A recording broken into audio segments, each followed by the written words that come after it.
Our next speaker is Dr. Sachin George, who is currently the consultant and head of department of anesthesiology at Rajagiri Hospital in Cochin. It's a JCI and NABH accredited hospital, and I had the opportunity and the privilege to be Dr. Sachin's colleague for about 6.5 years when I was the quality head at Rajagiri Hospital.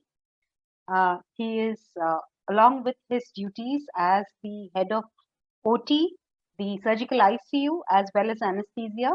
He is also a national faculty and executive council member for the Academy of Regional Anesthesia India, the course director, basic and advanced certificate course in regional anesthesia, and also a co-faculty of the obstetrics rapid response team in Kerala state. Apart from all this, he's a wonderful human being, very, very passionate about quality, and one of the rare experiences I have had where the clinician is more enthusiastic than the quality head at a hospital to drive quality in his department. We have seen how passionate Dr. Sachin is in his work, so much so that it is not restricted to any particular certification or accreditation, but the intention is to bring the effectiveness of quality to his patients. Without further ado, it is my honor to welcome Dr. Sachin George for the next session. Over to you, Dr. Sachin. Thank you so much for the good words about me. And it was indeed a pleasure to work with you when you were at Rajagiri. And thank you, Kaho, for this opportunity. And I've decided to try and explain a few concepts that will help you design and implement quality initiatives in your ICUs. So basically, this will help you to understand your challenges and design the initiatives accordingly. I'll touch upon the basic concepts, then we'll move on to a few parameters and deal with it in a little detail. And again, we'll come back to the concepts and revise the concepts so that you will be better equipped with knowledge how to design parameters, quality parameters in your ICU. Now, no talk on quality aspects in healthcare would be complete with Ernest Amory Cotman. You all know him. The end result idea which he formulated was the basis of hospital standardization, and that became the foundation stone for the Joint Commission, and you know the history after that. Now, in 1999, there were a few studies. The one, uh, of course, was from India, from Mumbai, Dr. C.R. Parikh and Dr. Karnad. Um, in the study, they found though it is cheaper in India to be admitted in an ICU, but the mortality is about 1.67 times for a patient with similar Apache score in US. Now, there many reasons have been attributed to this budgetary constraint, higher workload, and a lot of things. In 2007, more recently, uh, regarding infections, device-associated nosocomial infection rate, again, our ICUs have been faring very, very poorly when we compare it to our Western or more developed counterparts. In 1999, what paved way for all these was a publication from Institute of Medicine in US to Err is Human, where for the first time it was shown that hospital is not as safe as it was thought to be, and medical errors constituted to around 98,000 deaths per year. Now we'll come to the concepts that um, form the basis of standardization in healthcare sector, especially pertaining to ICU. Now, unexplained variations lead to poor quality. Now, so processes that decrease variation and continuous evaluation will lead to improved quality. So all our aim, so whatever parameters we need to study or we need to change in our ICU or anywhere in healthcare sector, try and make sure that there is less variation from the standards of practice. Unexplained variation most of the time is based more on physician biases rather than patient related factor. We all know it is so difficult for us to change the way we have been taught. We all had our basic medical education and our post graduation and our specializations maybe way back some 15, 20 years back. And whatever we studied, whatever the way we have been trained, there is a chance that we want to practice the same way. um, and most of the time it becomes a little difficult for quality managers like Dr. Anna to convince us that this is not the right practice, we need to change. So whenever there is variation, it will lead to poor quality. That concept has to be understood.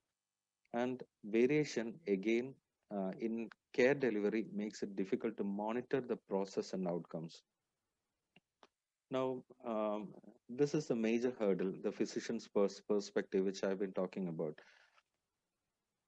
I've seen majority of my colleagues think that participation in QI efforts as a non-productive use of their time, and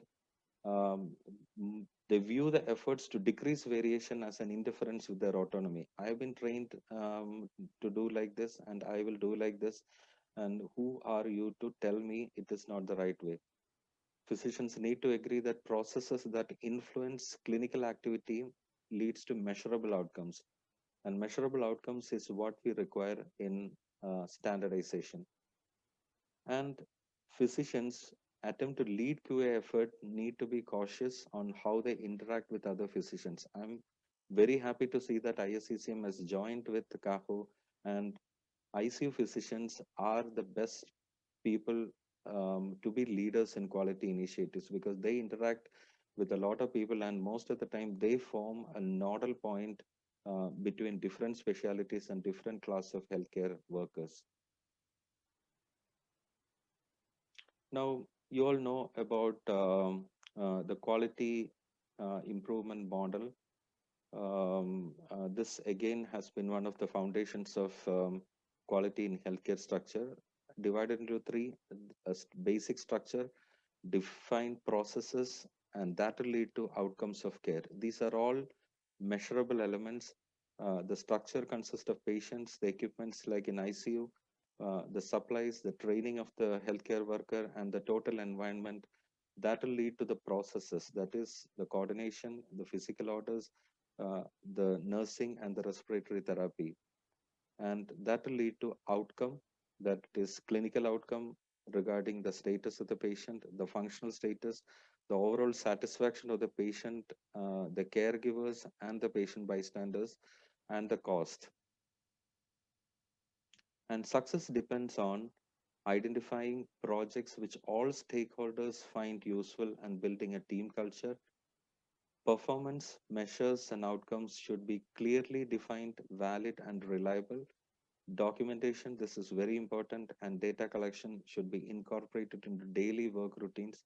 These are all areas where we have found uh, most difficult, where we have stumbled many times to implement. And team development, the process outcome definition and implementation, and most importantly, the administration support. Here, the cost and benefit with the business plan and the timeline is essential to convince our administrators to implement these. Now we'll come to the elements of basic design and implementation. The process, the goals that has to be determined, and the personnel has to be selected, and measurement of the goals, the timeline set, and the PDSA cycle, that is the reiterative process of plan, do, study, and act, and finally celebrate the success. Now, when you look data from literature, uh, um, there are a lot of parameters that is given for a set indicators which may not be applicable to every ICU around the world. These are all These are all indicators or guidelines upon which you can develop, you can choose what is relevant to your ICU and implement it. So indicators are broadly divided into mortality indicators, morbidity indicators, the cost effectivity, and safety of the patient. And safety of the patient contains a lot of things like error reporting, mishaps, antibiotic, drug management, de-escalation of the patients, waste disposal, and safety of ICU personnel. Indicators again consist of manpower, resource utilization, infrastructure, equipment, and external and internal customer satisfaction, and administrative. Administrative can be revenue generation. Now, these resources are available on internet for anyone to see, and you can choose what is relevant to your ICU. Now, I'll touch upon a few of these parameters and explain it a little bit so that you get an idea. One is unplanned extubation. These are parameters which we have implemented in our ICU for standardization and better planning for quality objectives. Unplanned ventilation, unplanned extubation is unscheduled removal of an artificial airway due to accidental dislodgement or patient self-extubation. Patient need not be ventilated at the exact time of interval, but an artificial airway should be in situ. Significance: unplanned extubation may result in patient harm and prolonged length of stay due to loss of airway and the risk associated with the recapture. Patient can have sudden deterioration in the clinical condition. Patient can aspirate. So the putative factors in unplanned extubation include inadequate or inappropriate positioning, fastening of airway, management of analgesia, sedation, treatment of delirium, vigilance of the healthcare worker who are associated with the patient, or use of physical restraint. So if there is an increase, significant increase or sustained increase in the number of unplanned extubation, that should lead to a review of your processes. Now, how do we derive it? It is calculated as number of unplanned extubation divided by sum of invasive mechanical ventilation days into 1,000. Data collection may be from the charts, respiratory therapy flow sheets. Now, benchmark, the best reported rates in literature is less than 5%.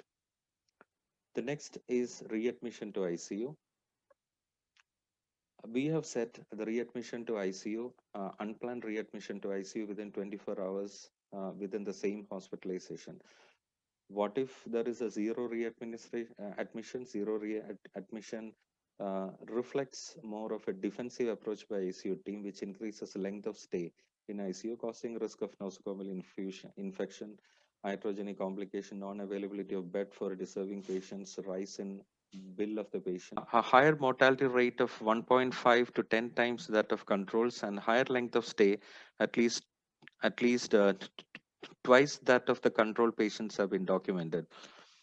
So now formula for calculation is number of readmissions, readmitted patients divided by total patients managed in ICU into 100, and benchmark is around 5 to 6%. Incidence of ventilator associated pneumonia, we have taken it as VAP, a new pneumonia that occurs within 48 to 72 hours or thereafter following endotracheal intubation and mechanical ventilation. That is number of patients with VAP divided by number of days of mechanically ventilated with endotracheal tube into 1,000. The radiological signs, the following signs should be there. More than 2 serial chest X-ray should have new or progressive persistent infiltrate. There should be a consolidation or a cavitation. And there should be at least one of the following criteria: fever, leukopenia, or an adults more than 70 years of age and altered mental status with no other recognized cause. And 2 of the minor criteria like purulent sputum, worsening or cough or dyspnea or tachypnea, chest sounds or worsening gas exchange according to an ABG. Benchmark again, it is cannot be standardized in all ICUs. Different ICU sets will have different benchmark. But the most important thing here I have to mention is a study, International Nosocomial Infection Consortium surveillance study, where in 98 ICUs over developing nations have put a number of 19.5 per 1,000 device days. Bloodstream infection due to central line. This is again a major killer. The formula for calculation is number of central line associated bloodstream infection divided by number of central line days into 1,000. The benchmark again in INICC surveillance study, it was designed as 9.2. Now, mortality, a standardized mortality rate or risk adjusted mortality rate. Now, we all know mortality rates are not often the indicators of performance, even if those are often referred to. But however, mortality rate related to prior prediction is a sensitive indicator for comparison. So standardized mortality rate allows for comparison of actual performance of institution with predicted performance and based on national or international data. The rationale, risk of death varies with severity of disease and comorbid conditions. So crude mortality or overall mortality is not a sensitive indicator. SMR, obvious limitation of crude mortality rate. The data is obtained from national or international records for a particular disease. Now, SMR that way becomes a useful parameters to compare outcomes in two or more groups under study.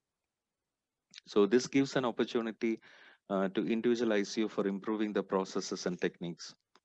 The formula is risk-adjusted mortality is observed rate divided by risk-adjusted expected rate into 100. Observed rate can be calculated by actual death in ICU per institution. Now, if it is equal to 100, the hospital's mortality rate and expected average rate are same. The benchmark, if 95% confidence interval of SMR includes 1, the performance is considered average.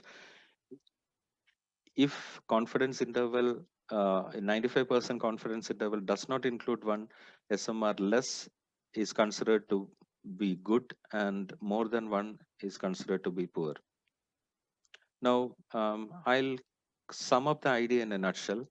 The quality indicators act as a yardstick to measure the level of care offered in a unit over a period of time.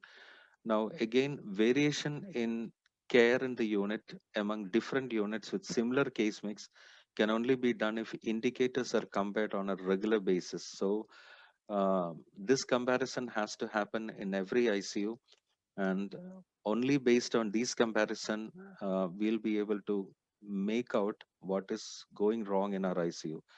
Quality of care in ICU depends on complex interaction between patient, machine, and care provider.